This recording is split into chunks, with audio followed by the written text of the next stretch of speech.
Hi, everyone. Today we'll move on to supervised classification. This is moving from unsupervised classification, which is roughly synonymous with clustering, to something where we can actually get some better results because we're giving algorithms more information to start with. So today we will examine two different supervised classification algorithms, though there are many, many more out there. And this is going strongly into the world of machine learning at this point, where, you may have heard of algorithms like random forest or deep learning algorithms. These are kind of the new wave of doing supervised classification, but they are complicated under the hood, very complicated under the hood, and they're still kind of doing the same thing as basic classifiers. And so it makes more sense to start with the basics to just see fundamentally how classification works, and then we can move on from there. So first of all, what is supervised about supervised classification? Well, the key is that you are training an algorithm, whereas previously with that k-means, all we were doing was specifying how many cluster centers that we thought were in the data. And then the data just clusters as however the values saw fit, basically.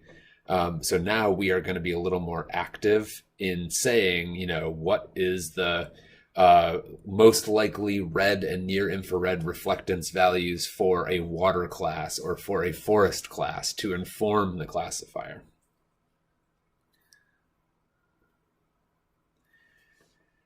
So let's start with a simple algorithm that is a very good jumping off point from k-means, because it's basically k-means but with some user input. And so this one, it's good because it's simple and was historically commonly used. It is really not used that much anymore. So this is more an introduction to provide a segue from k-means into more statistically robust classifiers. So right now it gives you worse results, and you're gonna see why momentarily. So as far as the user input, what you need to provide is a vector of band mean values. All right, so what does this mean?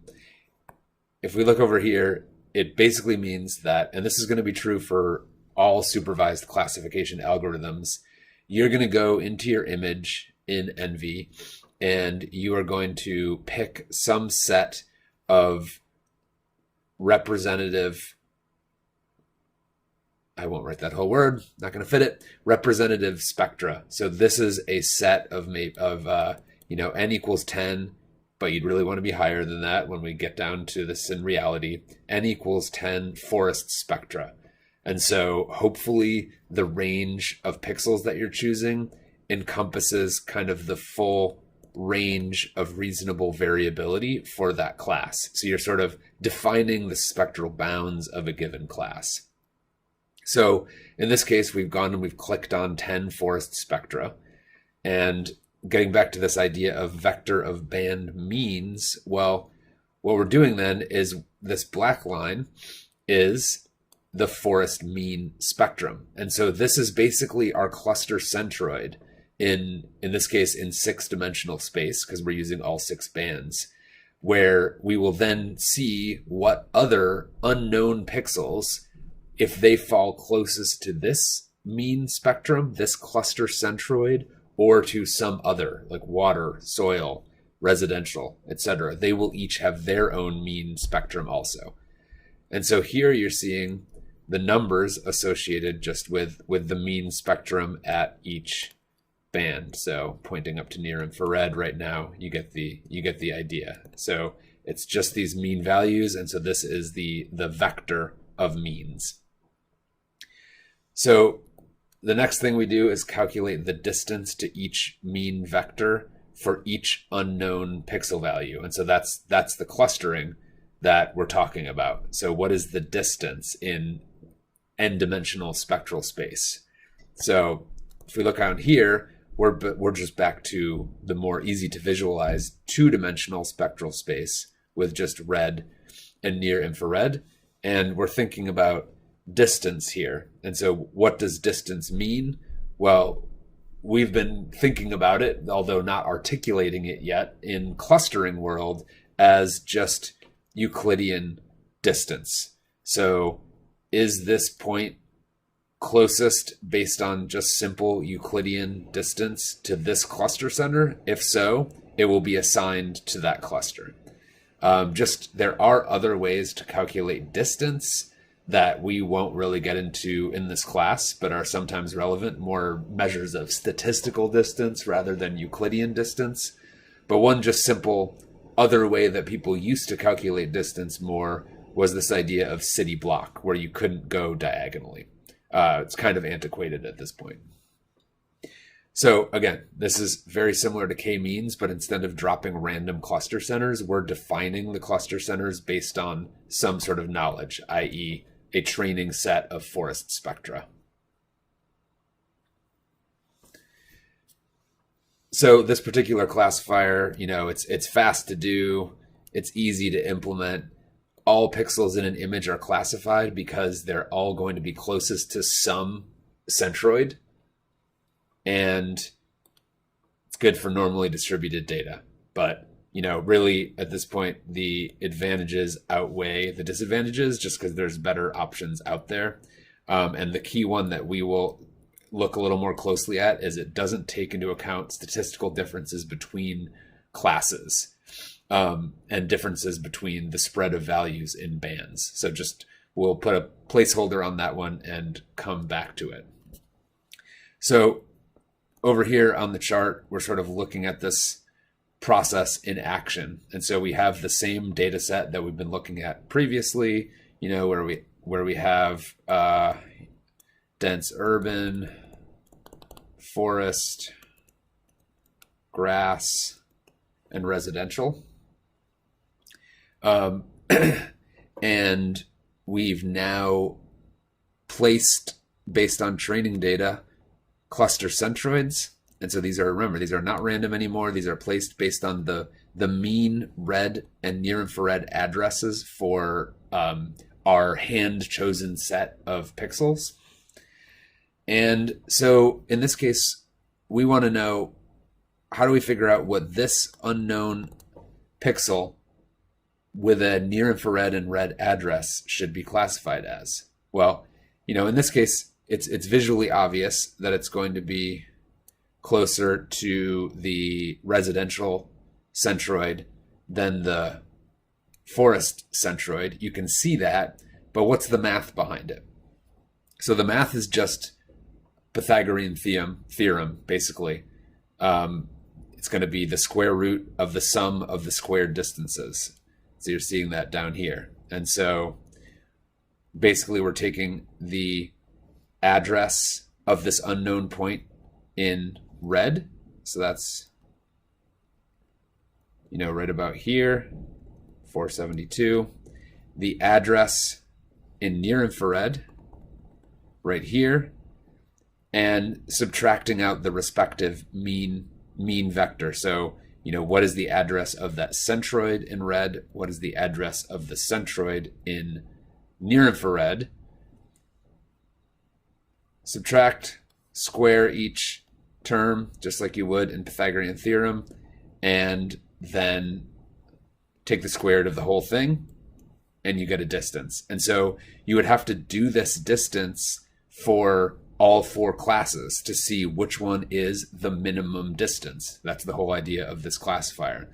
So right now we are ignoring grass and dense urban, but you'd also have to do those. The computer would do all of those for every pixel. So in this case, we've just compared residential and forest, and as we expected, the distance to residential in this 2D space is substantially less than the distance to forest. So to note, if you're adding in different additional bands, so taking this out to 3D or 6D spectral space, you just keep adding in more of these terms. So it's actually pretty straightforward. Each band is just the address subtracted from the mean, and take the square root of the whole thing. So let's look at an example here. So this is an example where we're looking at, this is all the data from an image. So it's obviously a very tiny image where we're just looking, again, usually as we do, near infrared and red reflectance. And the goal here is to classify this image using our information with the minimum distance classification. And so we are saying that this image contains forest, soil, and water, and thus we are going to produce a training data set based on pixels that are nicely representative of each class that we can, visually see, or have Google Earth data, or we visited in the field and can confirm that they are indeed these three classes. So what does that look like? Well, in this human job, we've gone through in Envy and clicked on a bunch of pixels and selected them and made them into, you'll see this in the lab, regions of interest. And that's going to define these training sets right here. So you can tell these were subsets of the whole image. And you can also tell that they are more separate. Let's see. More separate than the data at large. And that's likely. And so obviously we're going to have we'll have some confusion in determining what these pixels ultimately are, which class they should belong to. They may just be mixed. So here's our training set. And now we can just calculate the mean centroid location for each of these clusters. And so again, that's just the mean of all of the near infrared values and the mean of all of the red values for each cluster. So something like that. Okay, so now it's just k-means after this, but without any iteration, because there's no need to iterate because we know we've placed the centroids in the best location that we can determine. So let's consider one unknown pixel and just do the hand calculation. So I'm going to consider, well, first of all, I'm going to give you some band mean locations here, the centroid locations. So the water mean spectrum in this 2D spectral space is 150 for red. And 500 for near infrared, and forest is 200 for red and 4,000 for near infrared. And what we're going to want to know is the address for an unknown pixel with values right here. And so the values are 170 and 2200. So again, remember we in reality we'd be calculating the distance from all three cluster centers, but we're just not gonna worry about soil for the time being. So we're just gonna compare water and forest. So let's hash this out here. So the distance to water is going to be equal to the red distance. So my actual unknown pixel address is 170 and the red mean is 150. Square that, and then the same thing for near infrared. So unknown is 2200 minus 500 squared, and that is going to ultimately equal about 1,700 units in reflectance units in spectral space.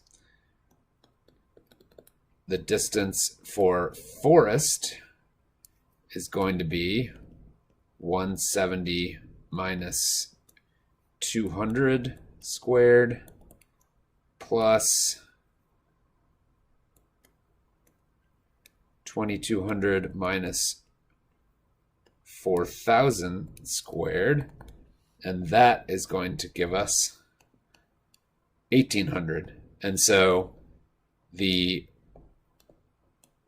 minimum distance equals water in this case. And so thus that pixel would be included in the water class. So this is just to carry it forward in the algorithm here. So from these centroids, we are determining in the entire image space what areas are closest to each centroid. So it's called a Voronoi diagram. It's these divisions based on distance from some number of points. So now it's pretty straightforward. It's, any point in this space over here is going to go to soil. Any point in this space here is going to go to water, etc. And so we throw back in our set of unknown pixels, and you can see what's going to happen. You can see which pixels will be classified to forest, which will be classified to soil, except for not that one, etc. So that's it. We get our classification, and the next step, which we're not showing here, is actually assessing the accuracy of our classifier, but that's what I'll talk about in the next lecture. So that's minimum distance. A more commonly used and statistically robust classification algorithm is maximum likelihood. And so the min-dist just gave us a distance from a training class, while the maximum likelihood decision rule is based on probability. So likelihood is just kind of the same for our purposes, as likelihood and probability are roughly synonymous. And we're trying to see the probability of a pixel belonging to a predefined, that's like a user-chosen set of classes, and then the pixel is assigned to whichever probability is the highest. So let's just look over here for a second. And so we've seen these distributions before. These are probability distributions, but they're just based on histograms. So we would choose a set of forest and residential pixels, just like we would have done in minimum distance, and they are going to have a range of values, a distribution of red band values that's going to, make a histogram. That histogram can be considered a probability distribution in this case. We won't go into the details of that transition, but you're basically just like making a continuous function over that histogram. Same thing for the residential class. So you can see, if you were to have a very high unknown pixel red band reflectance value, here that it's going to be residential, because there's no probability that it's forest anymore. If you have something right here, you can say that, well, there is some probability that it's residential, but there's a higher probability that it's forest at that location. And so that pixel is classified as forest because it's a higher probability.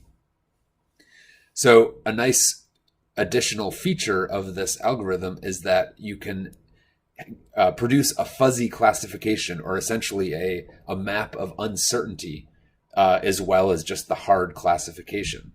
So in this case, your uncertainty is high because there's a lot of overlap between those two probabilities. Over here, you have low uncertainty because there's basically no chance that that pixel could have been forest. Okay, so this is sort of what I was alluding to on the previous slide. So in this case, let's say, you know, band K is red and class I is forest.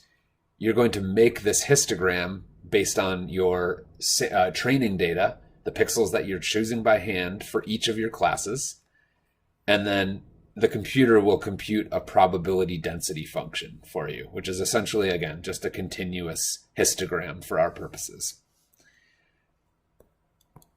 Then we'll compare them and make a decision for which class actually wins out.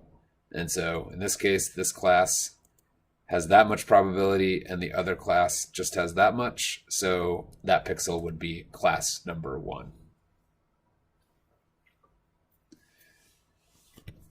So this classifier does assume a normally distributed data in all bands. And, you know, we're not going to worry about that too strictly for our purposes, but it is worth thinking about this issues with, you know, extreme deviations from this, where we'd have something like bimodal histograms, which make it difficult to build proper probability distributions here. And so if we look down here, we can see this is good. We have symmetry across the distribution. The mean equals the median equals the mode. Whereas this is bad. The mean value is actually not really represented in the class. And so this can be true in our data right here. We probably have some sort of bimodal distribution in the fact that we have both live grass and dead grass included in the grass class. And so our red band reflectance may be, we have kind of a skinny histogram that is around 500 reflectance units. And then we have a wider one that is around about 1,000 reflectance units. And so this may suggest that rather than having one grass class, it might be worth breaking it into two new classes of dead and alive.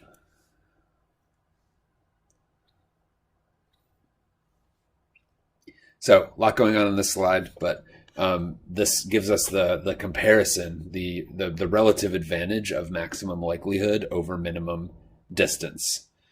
So